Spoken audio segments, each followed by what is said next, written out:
Boa noite, meus amigos e minhas amigas. Sintam-se abraçados no coração. Essa noite tem um clima muito agradável, mas para além das nossas sensações cognitivas, do clima, da temperatura, nós somos aqui envolvidos pelo amor e pela fraternidade que nos une. E é isso que torna esse ambiente tão agradável.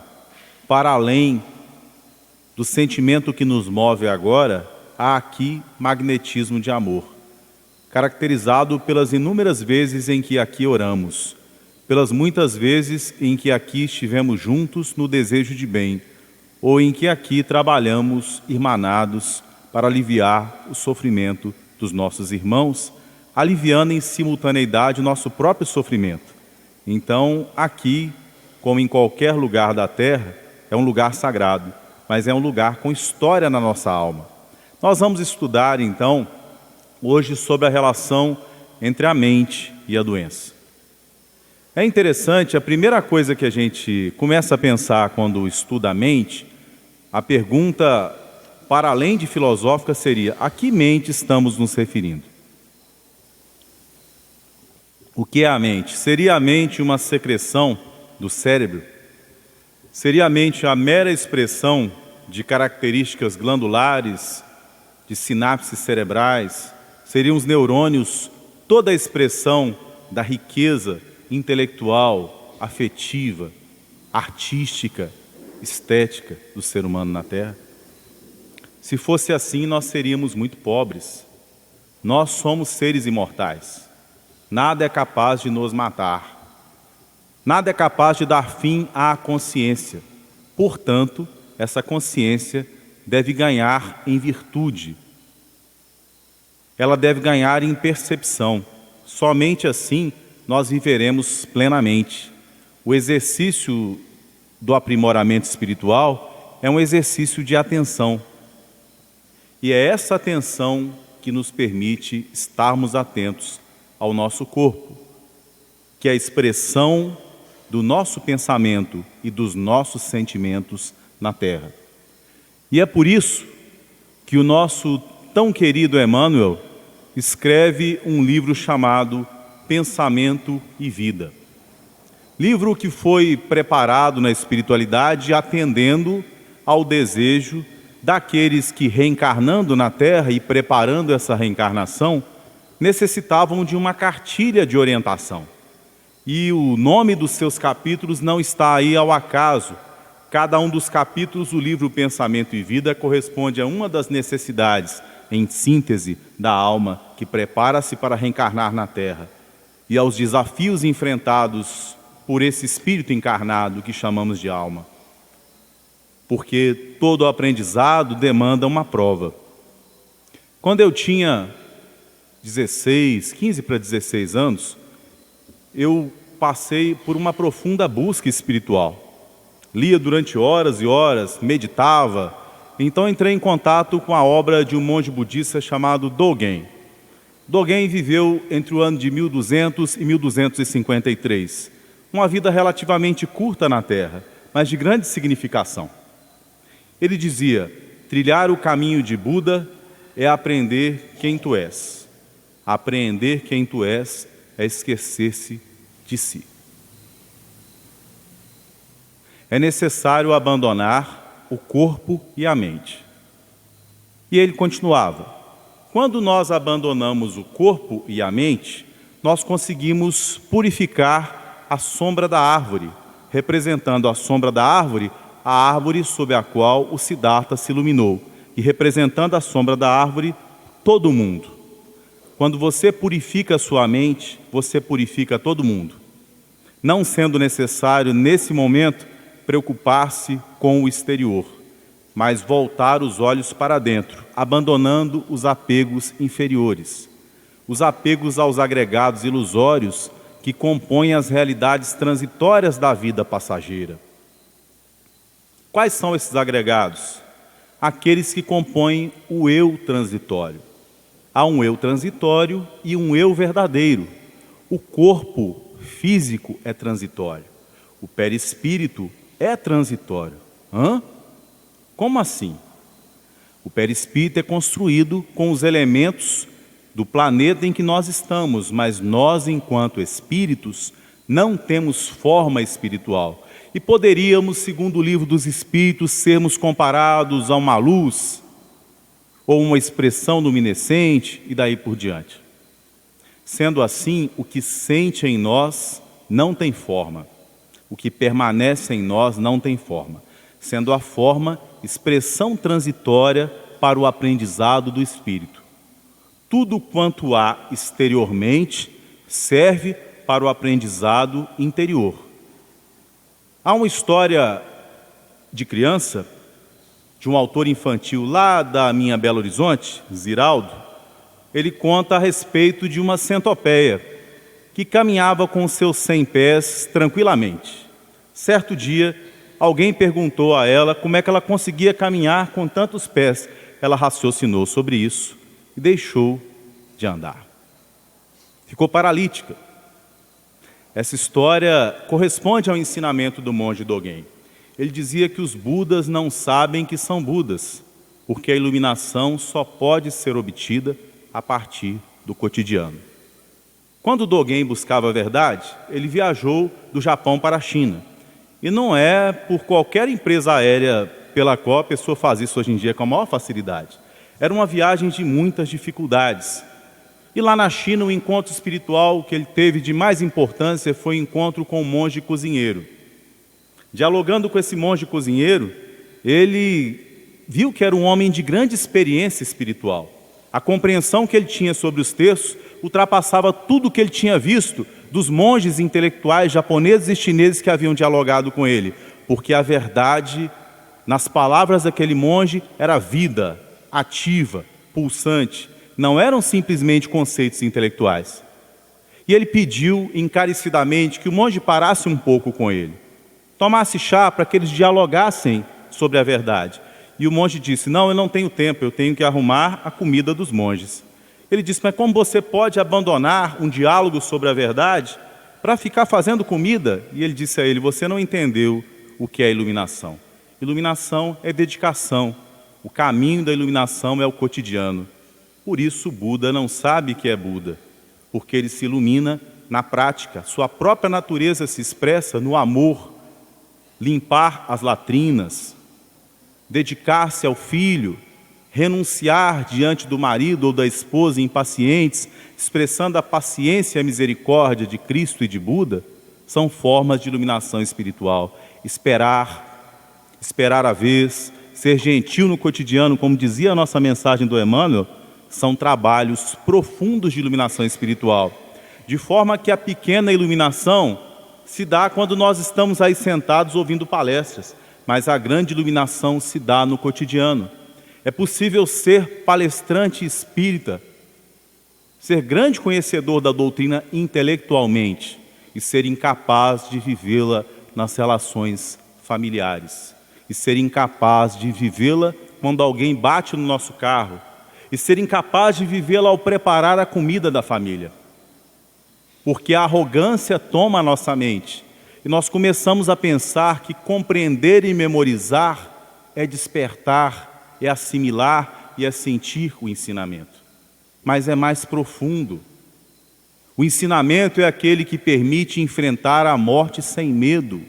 E só enfrenta a morte sem medo quem vive intensamente, sabendo que o mundo antes do nascimento, o mundo agora e o mundo após a morte do corpo físico são projeções do homem imortal que é a mente. Se alguém nos limitar, nós somos a semelhança da água. Se nos esquentarem, nós nos transformamos em vapor. Se correndo na montanha, pedras impedirem a nossa caminhada, nós faremos uma cachoeira. Não há substância na terra capaz de comprimir a água sem se destruir. Há um ponto de compressão em que não é possível suportar. E a água, como metáfora daquilo que é imortal na natureza física, não pode ser destruída e adapta-se a qualquer lugar em que esteja.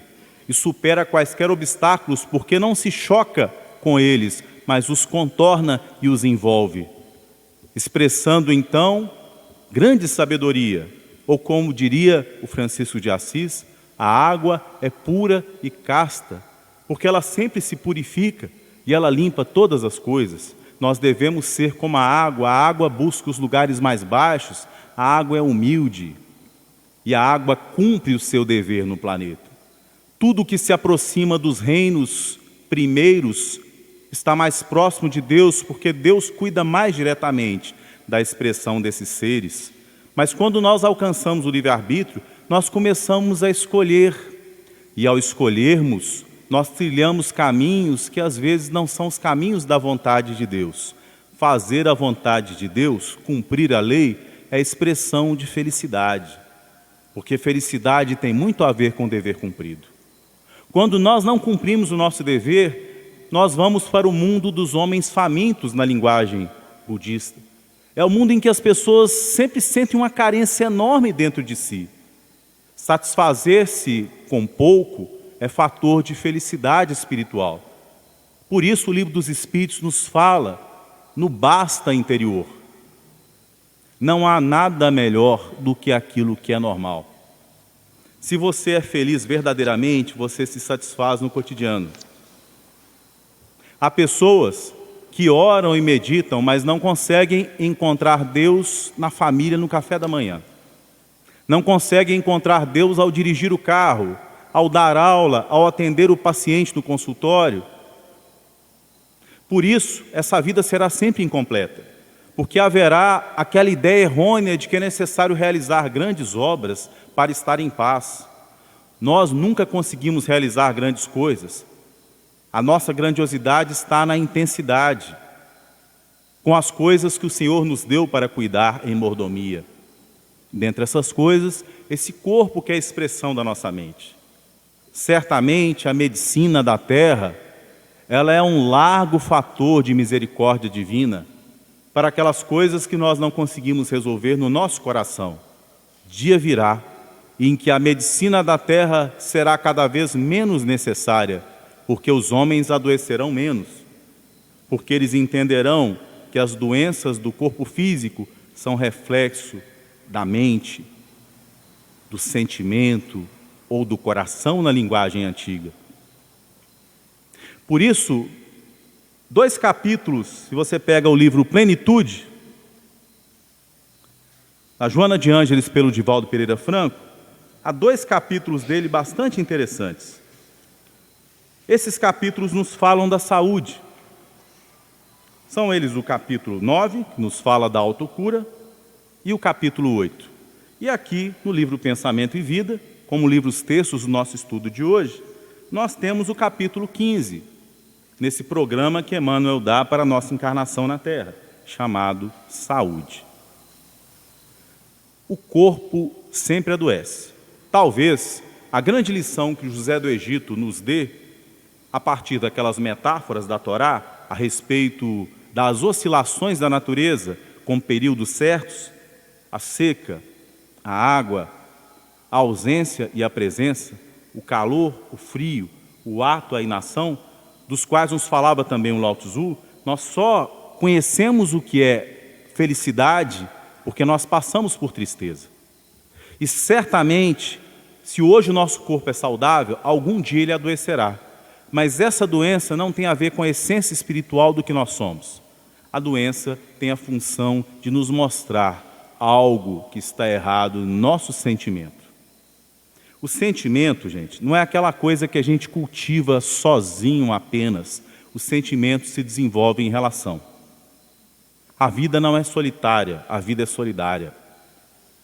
Então, assim como o poder não se situa, ele é uma relação social, assim também os nossos sentimentos, eles são relações sociais, e as suas memórias e os seus rastros que permanecem inscritos em nós. E nós os significamos no nosso corpo, nós os somatizamos, e o corpo é um carvão. Aquele filtro que você tem lá na sua pia da cozinha, cheio de carvão dentro. O corpo é o carvão que filtra. Às vezes a necessidade de filtrar é tão grande que a gente tem que trocar de corpo. Mas, às vezes, quando a gente percebe antes, o sentimento que a gente vem cultivando há muito tempo e está causando a nossa doença, a gente consegue prolongar a vida na Terra. Ou então mudar um sentimento, e essa cura vinda da mudança do sentimento é uma cura muito mais meritória, muito mais transformadora do que a cura que vem pela misericórdia divina, da mediunidade de cura ou da medicina externa, que visam simplesmente nos dar uma moratória para que possamos mudar a raiz da doença, a raiz do sentimento. Então, às vezes a gente está em casa e diz uma palavra mais forte, você está brigando com alguém e deseja que a pessoa desencarne. E aquilo é acolhido no coração do outro e fica pensando, como é que ele desejou que eu pudesse morrer? Será que ele não me ama? Depois a relação volta ao normal. Mas naquele momento em que você desejou, você imprimiu sentimento nas suas palavras, que foram pensamentos. E aquilo terá uma energia, será uma semente que irá para o coração, para o sentimento do outro, podendo gerar efetivamente uma doença no outro. E às vezes acontece de o outro adoecer, porque acolheu e fertilizou e regou a plantinha que nós oferecemos. E nós vamos nos arrepender vendo o outro doente. Relações assim são todas as nossas relações. A gente não está falando aqui de alguma coisa que não ocorra ou que seja rara. Todos nós nos agredimos com muita frequência. Às vezes não é uma agressão verbal, às vezes é não corresponder à expectativa de amor do outro. Ou às vezes nós desejamos infantilmente a atenção excessiva dos outros. Quando nós desejamos receber amor dos outros e nos sentimos insatisfeitos com isso, nós adoecemos para chamar a atenção das outras pessoas. E o nosso subconsciente trabalha numa lógica que transcende a lógica da nossa percepção racional, superficial, mas ele tem uma racionalidade própria. Então você está com preguiça de trabalhar. De onde vem a preguiça? A pessoa preguiçosa é simplesmente uma pessoa que quer dormir? Certamente que não. Eu tenho certeza que não. Pessoa preguiçosa não quer trabalhar no trabalho porque ele acha que poderia estar trabalhando com alguma coisa melhor.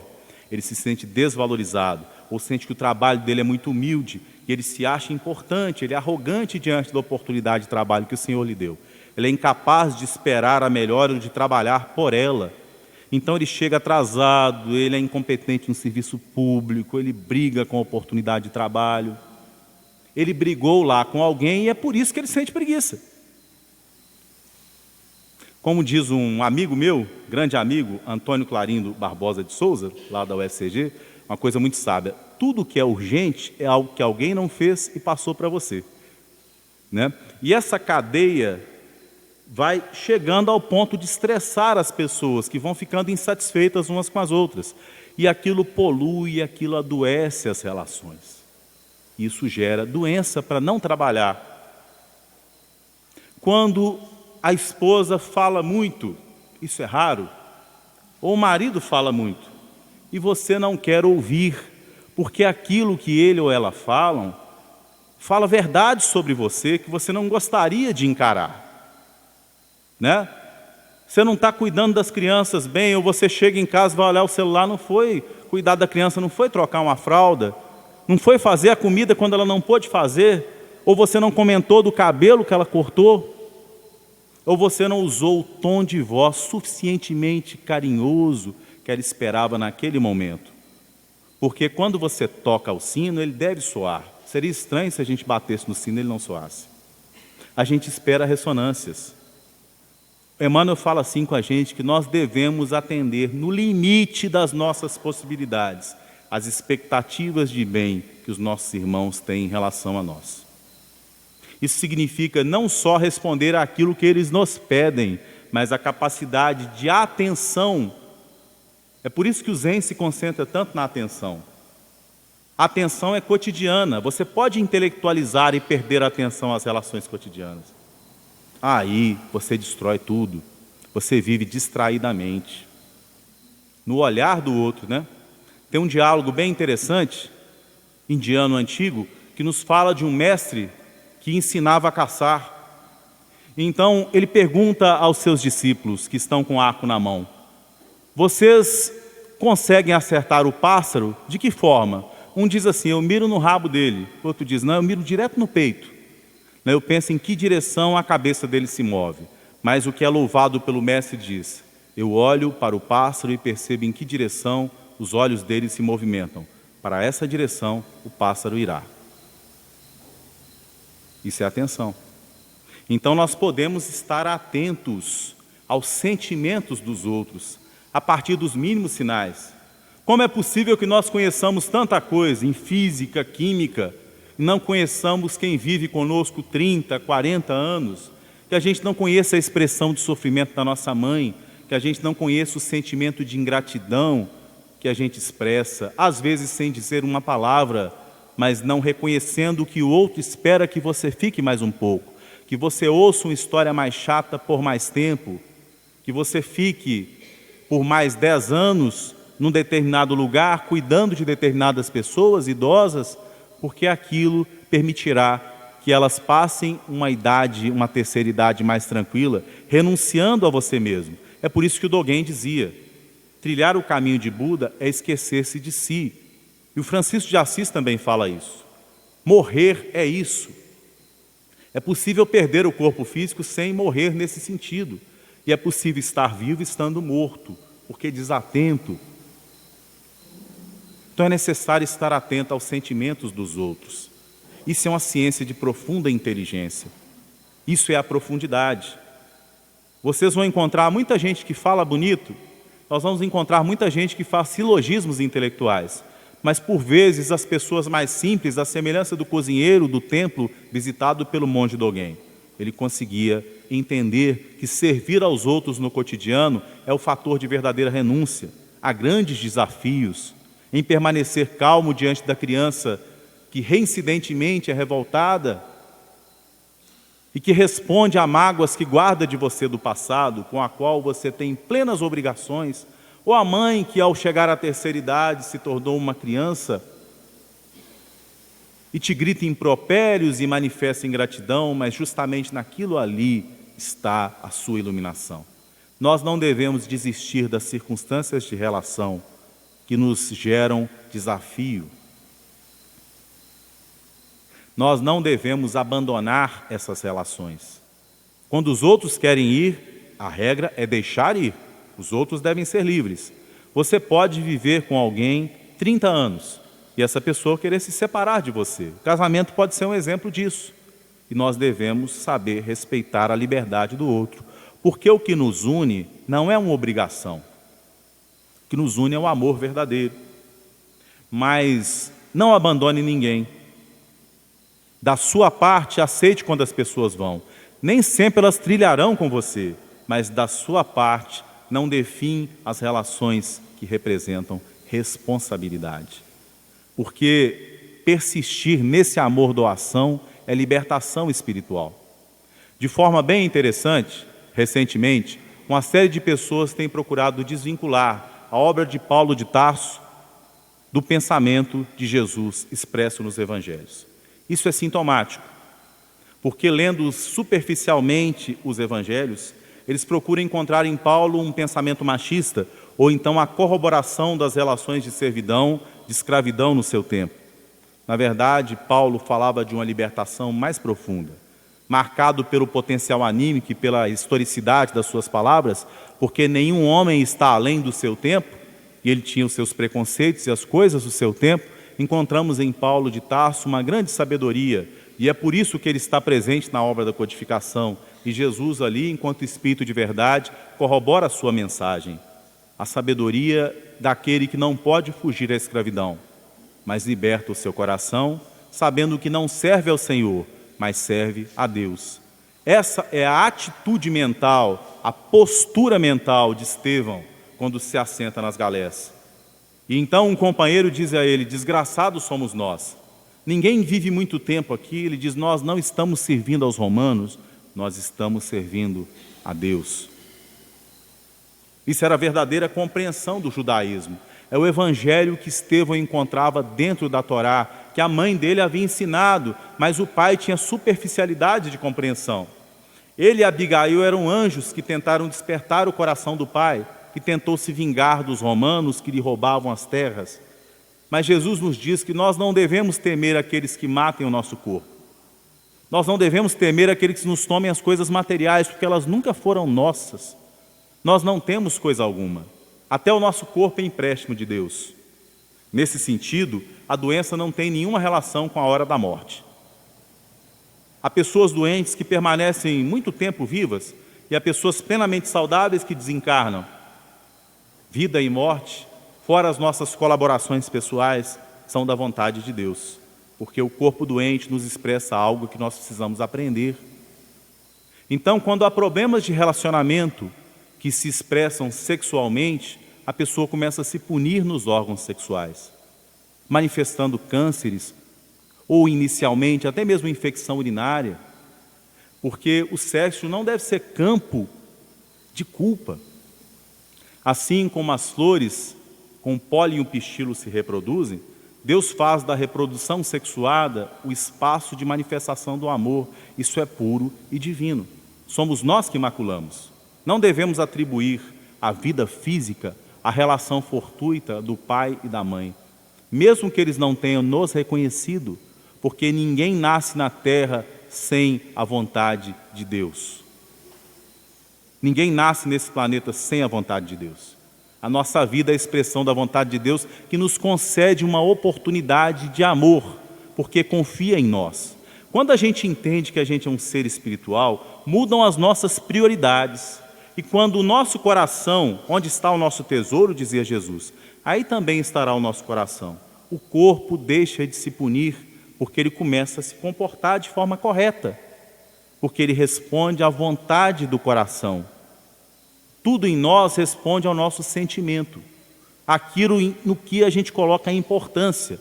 O problema é que às vezes a gente lida com coisas sem importância, dando-lhes grande valor e perdendo o tempo da vida.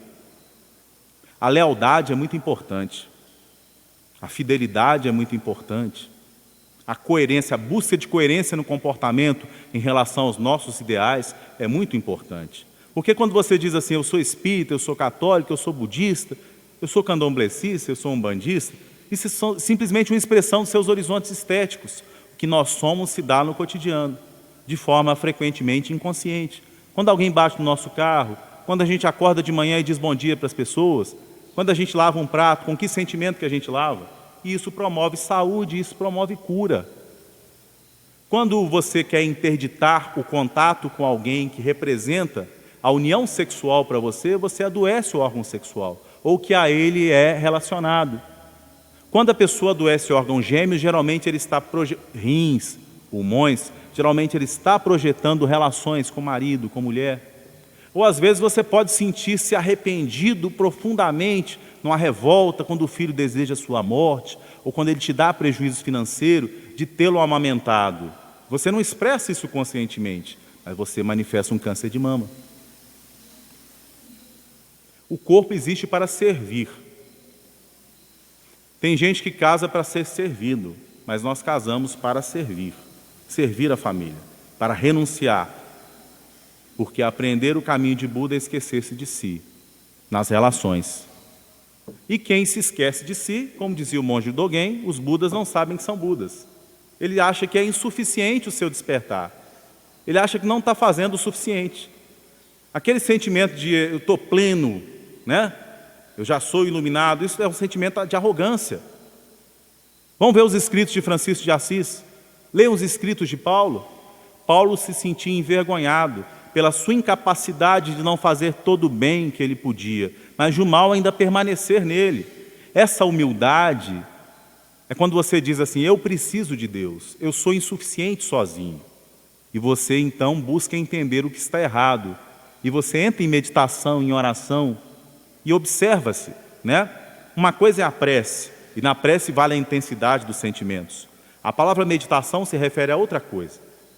É quando nós estamos atentos, e essa atenção continuada é o exercício de meditação. Existem várias formas, e numa casa espírita nós não recomendamos quaisquer delas, mas recomendamos o hábito de auto-observar-se, para o autoconhecimento. Nós devemos saber aquilo que nos afasta da divindade, os sentimentos que nos adoecem. Então, o sentimento de desejar ser reconhecido ou ser cuidado, de desejar que o trabalho seja reconhecido, adoece as pessoas. É muito comum isso acontecer. Tem pessoas que vão para um consultório médico e lá ficam disputando a doença. Observem, por exemplo, pessoas esperando.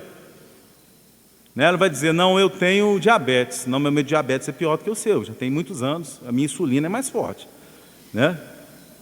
Eu já tive lesão em tal lugar. Aí começa uma disputa para que o outro tenha pena. Quando o outro se cala, mas isso aí é grave mesmo, ele se sente satisfeito mentalmente, ele foi plenamente reconhecido. Pessoas assim não se curam. Quando elas vão ao psicanalista, quando elas vão ao médico, é muito comum, quando muda de médico, chegar lá e dizer assim, olha, eu já fui em fulano, em beltrano, em ciclano e não melhorei, viu? Ou seja, não é você que vai melhorar.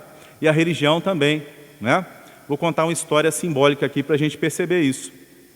Isso corresponde àquele do caminho óctuplo budista, o sentimento correto, o pensamento correto e o sentimento correto, sendo o sentimento que dá força ao pensamento. Havia um monge budista no Japão que construiu um templo muito belo e o consagrou ao Buda.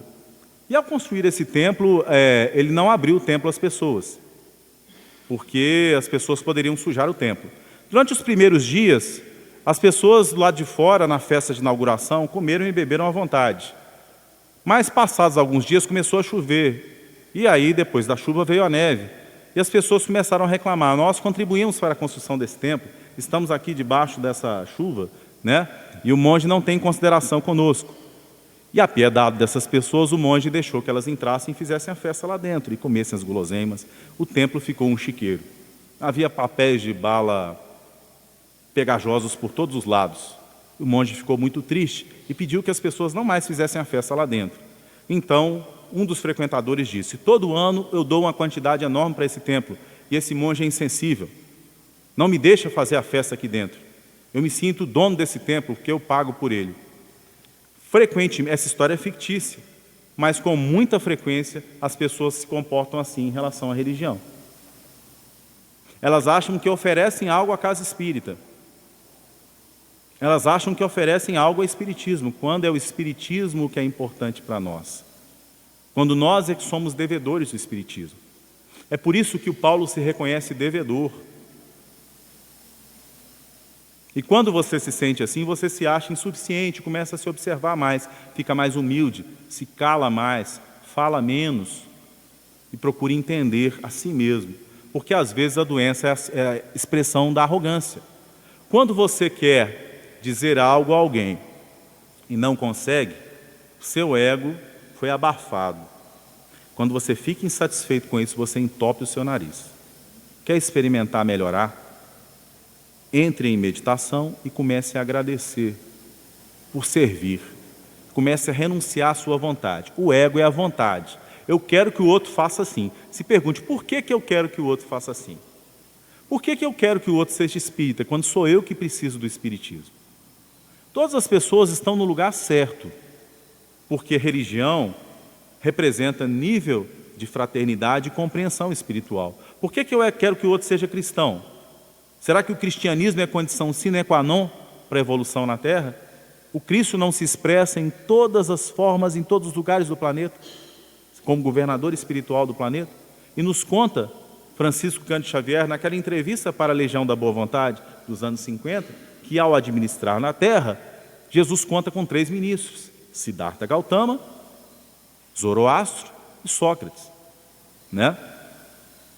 Então, assim, isso é uma expressão de que em várias culturas da Terra vieram iluminados, espíritos elevados diversos. O caminho é muito semelhante, embora cada religião expresse o despertar a compreensão de forma diferente, como se houvesse um grande sol aqui do lado de fora e janelas de formato cultural diverso. Então, ao projetar-se aqui a luz desse sol, ela projeta-se de acordo com a leitura cultural, que seria o potencial anímico dos povos que a filtram. O que o Espiritismo faz de muito bom é que o Espiritismo interpreta. O Espiritismo dá luz e dá nexo a quaisquer escrituras religiosas inspiradas que nós venhamos a visitar.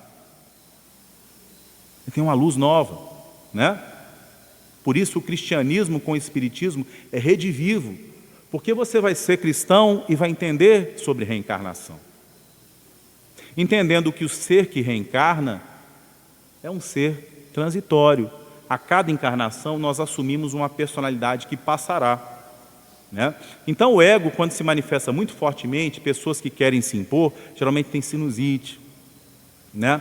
Quando começam a agradecer, quando começam a reconhecer a dedicação e o amor de outras pessoas e a fazer isso sistematicamente, a tendência é curar a sinusite. Não obstante, externamente, o clima de Campina Grande continue a contribuir para aquilo que você imaginava que causava a sua doença. Aí você vai ver que tem muita gente que não tem isso quando o clima fica frio. Ah, mas eu nasci com essa genética. O corpo é reflexo da mente. Quando você modifica aquilo que ao nascer era o ego manifesto, você gradativamente vai modificando as células do seu corpo. E os vírus e as bactérias, quando coletividades humanas se sentem temerosas, que vamos imaginar o seguinte, né? Vocês veem um crime nos jornais e ficam horrorizados com esse crime. Um estupro, um episódio de canibalismo, por exemplo, né? Vocês já imaginaram quantos episódios assim absolutamente anônimos têm ocasião em uma guerra? Sem que aquilo seja registrado? Vocês já imaginaram quantas pessoas foram estupradas agora na Síria? Quantas crianças morreram na frente dos seus pais? Isso chega a um nível enorme. Isso cria uma emanação de sentimentos de medo de encarnados e desencarnados. Quando esse sentimento de medo, de ódio, de vingança, de incompreensão, porque pessoas foram motivo de escândalo para outras, né? E ai daquele por quem o escândalo vier, influencia as bactérias e os vírus, criam-se doenças, porque é a semelhança de um ser elemental. Ele estava lá na natureza, ele não tem discernimento. Então chega alguém e o hipnotiza. E a gente chama isso geralmente no senso comum de magia negra. O hipnotiza. Já viram um drone, né? Você pode dar uma mensagem a um drone. Um vírus é um drone. Quando você vai ao Obreiros da Vida Eterna com o André Luiz, nós temos lá as formas pensamento. E o André fala assim, que passarinho feio é esse aqui? E esse passarinho vive nesse lugar tão feio. Não, André. Deus não permitiria que vidas em evolução habitassem um ambiente desse. Isso é uma forma pensamento. Várias pessoas pensaram, esses pensamentos se agregaram, tomaram forma e agem por si mesmos, como os pesadelos que essas pessoas plasmaram. Então, para tudo que nós pensamos, nós temos colaboração de inteligências desencarnadas que agem para conosco. Por isso Emmanuel nos pergunta, a que forças da vida serve você? Serve o seu coração, né? E é como se Jesus nos perguntasse à porta aqui do centro espírita, que buscais? O que a gente veio buscar na casa espírita? Basta frequentar a missa e ficar ajoelhado? Basta ir à mesquita? Basta meditar no templo budista e cumprir os ritos externos? Mas no cotidiano não fazer o que a gente aspira? Porque Jesus, a túnica de Jesus, quando foi rasgada, Emmanuel usa essa metáfora, ela não tinha costura, porque Jesus não era diferente ao pescar com os discípulos, ao dividir o pão, reconhecia-se Jesus, porque Jesus era Jesus cotidianamente. Jesus era Jesus cotidianamente, e é isso que ele nos convida a ser. Isso exige atenção. Então, quando a gente foge a esse padrão, né, a gente pode, mesmo atravessando uma grande epidemia, que corresponde a uma grande tendência mental, a um grande hipnotismo para adoecer, se alguém tem grande força espiritual de amor, consegue colocar-se acima dela, pode não adoecer, mesmo estando em meio àquela epidemia. Se você contraiu determinado vírus, está com HPV, esse HPV pode mutar, causando em você câncer, ou então não fazendo nada. Há pessoas que quando melhoram espiritualmente, os sentimentos, elas tinham herpes, aquele herpes não se manifesta mais. O mesmo com a psoríase, e o mesmo com as doenças crônicas, que estão ali para dizer, esse sentimento está no seu coração e na sua mente, e você o vem alimentando, a semelhança de um cão bravio e do cão manso que a gente deveria alimentar. Então, quando você abandona o corpo e a mente, né, o apego ao corpo, eu falava da centopeia, quanto mais preocupado a gente é com o corpo, mais a gente adoece. Quer adoecer, fique com medo da doença. Comece a ler tratado médico, ler sobre zika vírus, sobre chikungunya, fique com medo. Melhor do que isso é passar o repelente. A nossa preocupação com as circunstâncias não as transforma. Eu sempre falava com meu amigo Érico Miranda, aqui presente, muito querido ao coração, sobre o Napoleão Bonaparte, que é um espírito que errou bastante, mas a gente não pode negar que é um espírito com larga experiência espiritual. E foi lá o Alexandre o Grande, foi Júlio César, e depois reencarnou como Napoleão, era um espírito com experiência bélica e inteligência, que tinha que aprender outras coisas, que certamente ele já deve estar muito mais avançado do que nós na compreensão dessas coisas. Mas ele dormia tranquilamente às vésperas da batalha, mostrando a maturidade que ele já tinha adquirido, mesmo se a batalha estivesse sendo perdida. Ele dormia tranquilamente. Nós não temos razão alguma para abandonarmos o otimismo e a crença na proteção divina, porque Deus é generoso, e justamente por isso Jesus responde àquele homem que não teve coragem suficiente de abandonar os seus bens. E ele vai a ele, né, e diz, bom mestre, ele diz, não, por que você me chama bom? Bom é Deus, e efetivamente bom é Deus. Deus é generosidade, e a sua justiça é acompanhada de amor e caridade. E é por isso que no Livro dos Espíritos o capítulo não dissocia essas coisas. Então, quando a gente faz uma rememoração das relações cotidianas que nos causaram mágoa, seja na casa espírita, seja em casa, a gente sempre encontra nesse caminho, nessa genealogia, a gente encontra o nosso orgulho, a nossa vaidade, nosso desejo de reconhecimento. Devemos fazer as coisas aos olhos de Deus e não aos olhos dos homens. Porque quem busca o louvor dos homens está permanentemente insatisfeito, não confere intensidade às suas ações. E o pior, não age bem quando não está sendo observado, porque quer a paga da terra. Aquilo que Jesus dizia, já teve a sua paga. Ele quer a paga do reconhecimento dos homens. A notoriedade, eu sempre tive isso para mim, ela é um sofrimento, ponto. Por mais que nós tenhamos no nosso coração o desejo infantil e afetivo de ser reconhecidos publicamente, a gente às vezes não associa isso a todos os problemas que vêm com esse reconhecimento. Então as pessoas tolas a buscam por vaidade, por carência afetiva, por não entenderem que Deus nos ama, independente das circunstâncias externas, de solidão ou acompanhamento ou aprovação em que nós estejamos. Nós não somos melhores porque nos aprovam e nem piores do que nos desaprovam. Nós somos exatamente do mesmo tamanho, com a nossa evolução e com os nossos defeitos.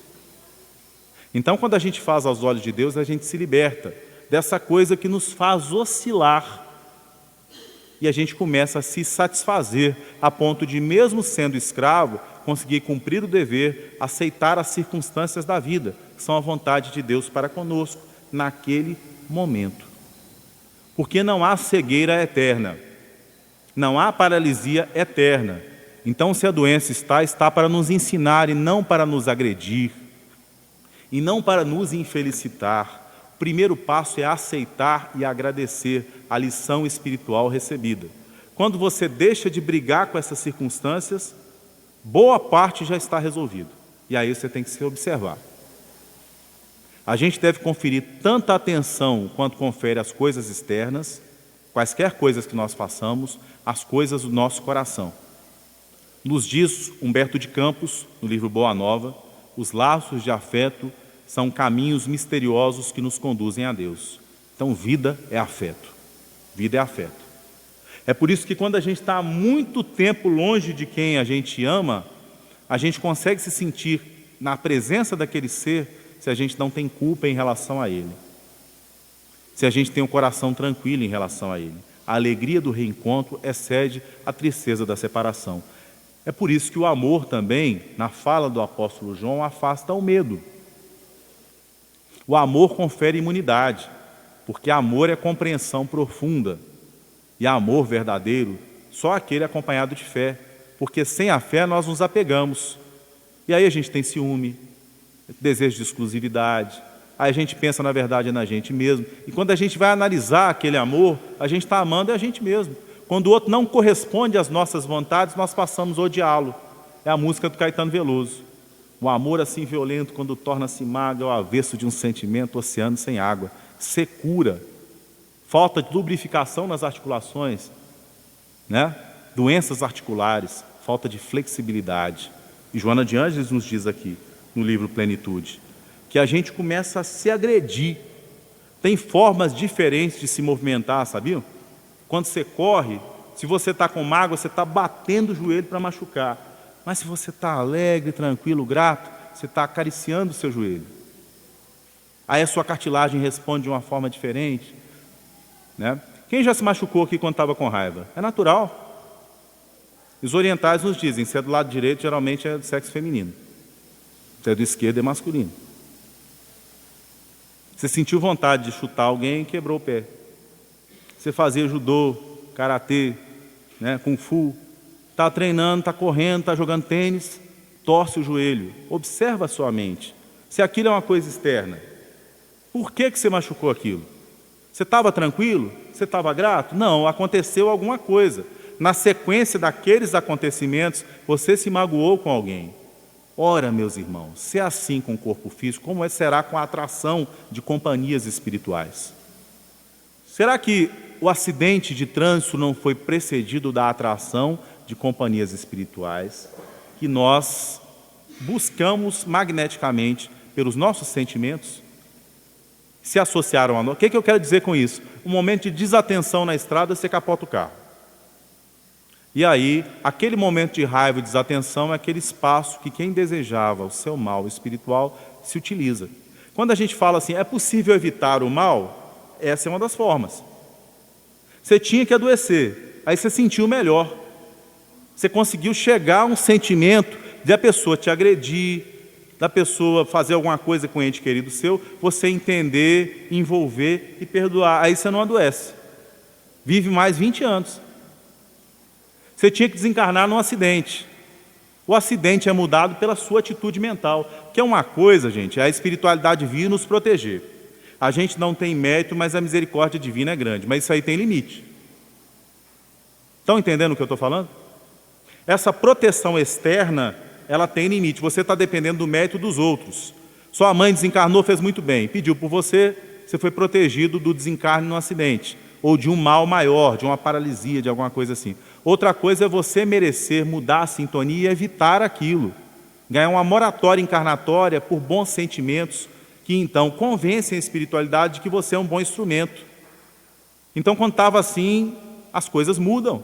E isso é mérito, é sempre melhor do que ter a doença curada pela mediunidade de cura. Embora isso seja uma misericórdia fantástica, eu não entendo quem não quer ser curado pela mediunidade de cura, que para mim é uma maravilha. Já muitas vezes eu fui curado pela mediunidade de cura, né? Certamente sem merecimento meu, mas por misericórdia divina. Mas o ideal é quando a gente se cura mudando os sentimentos, porque a gente conseguiu se analisar e teve uma vitória espiritual. Não quer dizer que você santificou, né? Isso é simplesmente um pequeno despertar. Não vamos nos iludir. O caminho é infinito. É justamente por isso que a gente tem que ter humildade. A gente tem que saber que é falível. Se tem um campo de tentação que você ainda não está em condição de enfrentar, não vá lá brincar com a onça com vara curta, né? O meu campo de tentação, por enquanto, é o dinheiro. Eu não posso ficar... Aí, se aparte um pouco disso, trabalhe dando benefícios às outras pessoas, para você não ser avarento. É a sexualidade, então tome cuidado. Esse cuidado é enquanto a gente não conquistou totalmente para poder ir ali para ajudar. Porque quando a gente conquista a libertação daquilo, a gente consegue ir ali como trabalhador. Mas a primeira coisa da prudência é saber que nível de imunidade você adquiriu. E você não adquire isso testando, não. Quando o Senhor achar que a gente tem condição de auxiliar, a gente vai. Então, qual a minha tarefa de hoje? Aquela que está à minha frente. Aquela que está à minha frente. Cumprindo bem essa tarefa, o trabalho que eu reclamo, a paternidade, a maternidade, o casamento. Tudo tem prazo, né? Parece que tudo tem prazo. Esse prazo passará. Toda experiência de bem e de mal na terra passa. Tudo é efêmero, tudo é transitório, não obstante o nosso desejo, às vezes infantil, de que continue. O que continua é o sentimento. Então, quando a gente tem isso forte dentro de nós, a gente sabe que o que é do sentimento verdadeiro não morre. E guarda a certeza da imortalidade do reencontro. E guarda a certeza da renúncia e do reencontro. Você estava casado, encontrou alguém que no passado teve alguma significação. Aí você sente, se balança um pouco, mas o dever te chama. Então você renuncia. Se for uma coisa que você tenha que vivenciar, numa vida futura você encontra. Aí você obteve o mérito do esperar. Você tinha uma questão na justiça. Você poderia plenamente entrar naquilo e sacanear com a vida do outro mesmo. Mas você entende, não. O Senhor me ensinou. Se mandar andar um passo, eu ando uma milha. Mandar andar a capa, eu dou também a túnica. É isso. Não devo me apegar aos bens materiais. Isso do fundo do coração, né? Isso evita o mal. Lá no livro Há 2000 anos, Públio Lentulus, por um momento de arrogância, consegue um inimigo de vida inteira.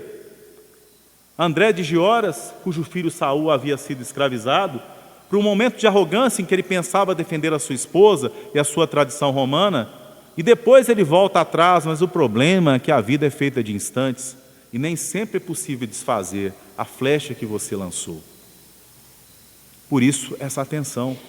Há ações de momento que nos entregam a séculos de reconstituição. Há edifícios inteiros de realizações familiares que se destroem no momento de imprevidência. Portanto, a vida exige paciência, resignação ativa, trabalho, humildade. E roguemos ao Senhor para que nos muitos desafios que nos cheguem frente à nossa indigência espiritual, consigamos compreender a nossa ação e a nossa responsabilidade em cada um dos momentos de doença e padecimento que enfrentamos. Porque aqueles outros que não são de nossa responsabilidade são aqueles que vêm de Deus, conforme a música antiga da tradição africana brasileira, que a vovó Conga dizia: se a doença for de Deus, fica aqui nesse congá, mas se ela for feitiço, vovó Conga vai tirar, né? Há as coisas que vêm pela vontade de Deus para que nós padeçamos e cresçamos espiritualmente. E naquela experiência, a gente consiga consolar corações que nos observam no padecimento corajosamente. Né? Então, a experiência de viver o sofrimento com coragem nos liberta e liberta os corações que convivem conosco. Que Jesus nos abençoe.